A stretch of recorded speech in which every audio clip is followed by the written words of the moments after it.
Hi students, welcome to this session of engineering thermodynamics where we are going to see about psychrometry unit number 5 introduction. So to start with, we will define and understand what is psychrometry. So it's a branch of science which deals with study of behavior of moist air. Here moist air is a mixture of dry air and water vapor.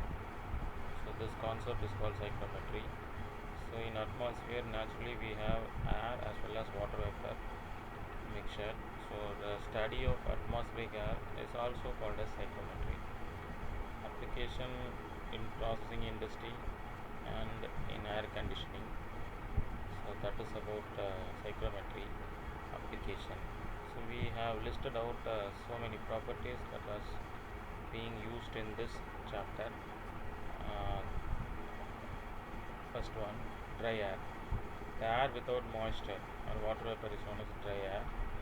Example, O2, oxygen, N2, nitrogen. Moisture is a mixture of dry air and water vapor. Then moisture. So the water present in the air is known as moisture. So then what is the difference between moist air and moisture? Moisture is the content available in the air. Moisture present in the air, it is called moist air. So as simple as such, according to our common sense. So fourth one, saturation capacity of air. So it is defined as the maximum quantity of water vapor that the air can hold at particular temperature. So there are two different concepts, important concepts. One is dry bulb temperature, another one is wet bulb temperature.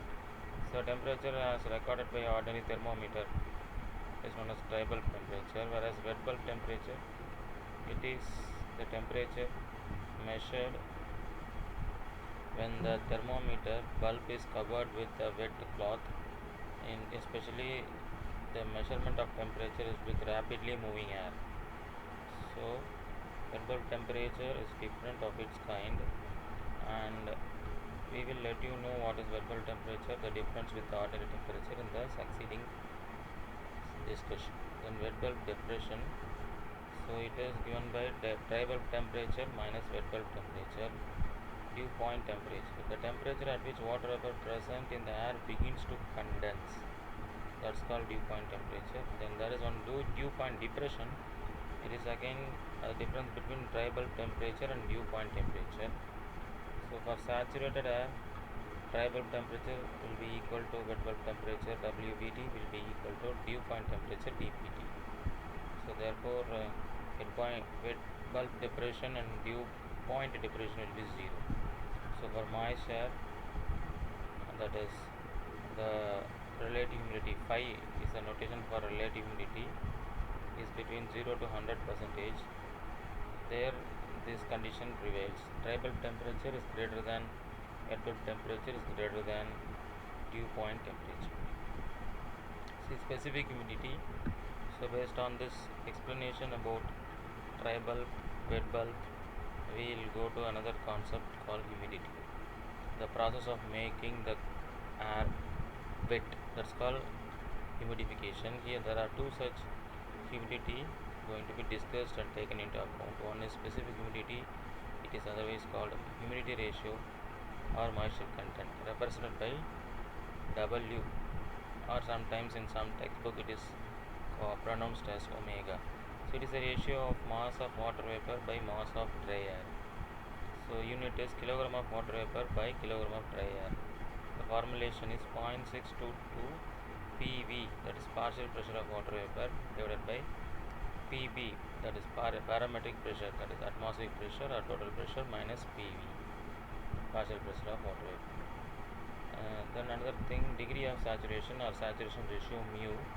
It is the specific humidity of moist air by specific humidity of saturated air. So I'm saying again, it's a ratio of specific humidity of moist air by specific humidity of saturated air. Then we have a formula for that, mu is equal to PV by PS into PB minus PS by PV minus PV. So PS is saturated pressure corresponding to the dry bulb temperature. Then relative humidity denoted by phi or RH. It is the ratio of mass of water vapor in a given volume and given temperature to the saturated mass of water vapor at same volume and temperature.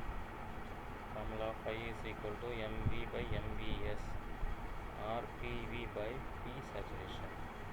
The total enthalpy of moisture or total heat content given by H, that is equal to H dry air by H water vapor. So these are all things discussed before going to study in detail about psychrometry. The other one is psychrometry chart. All these properties are taken in a common chart called psychrometry chart, where you can get the values of all table temperature, vapor temperature, dew point temperature, and you can also identify where these things are available in psychrometry chart in the succeeding session. Thank you for the time.